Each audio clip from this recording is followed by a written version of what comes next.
United States Ambassador to Guyana Nicole Theriot has condemned Venezuela's provocatory elections over Guyana's Essequibo region. Theriot delivered a strong message of support for Guyana's sovereignty and security at the 33rd Annual General Meeting of the Private Sector Commission on Tuesday.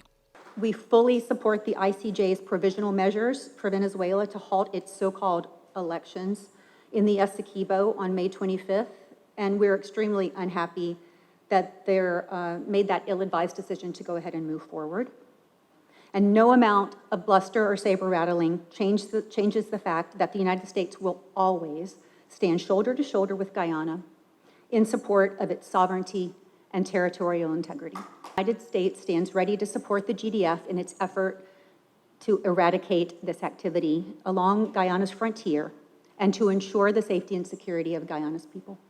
The foreign diplomat also addressed Venezuela's aggression as it relates to potential U.S. investors and those doing business in Guyana.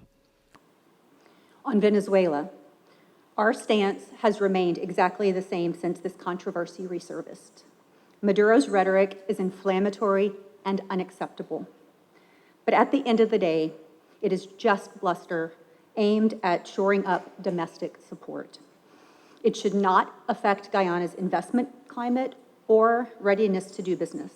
And that is exactly what I and Daniel and our entire team tell every U.S. investor that comes to Guyana or that's interested in doing business here. At a briefing last week, Guyana's Chief of Defense Staff, Brigadier Omar Khan, said the recent attacks on Guyana's troops were carried out by men dressed in civilian clothing who used automatic weapons. He was, however, unable to state whether the Venezuelan gunmen are part of the country's military. Also on Tuesday, Brigadier Khan called on Guyanese indigenous communities, particularly those along the border with Venezuela, to share all relevant information with the army relating to the Spanish-speaking nation's attempts to organize a widely condemned elections on May 25th. For Newsroom, Isanella Patwo.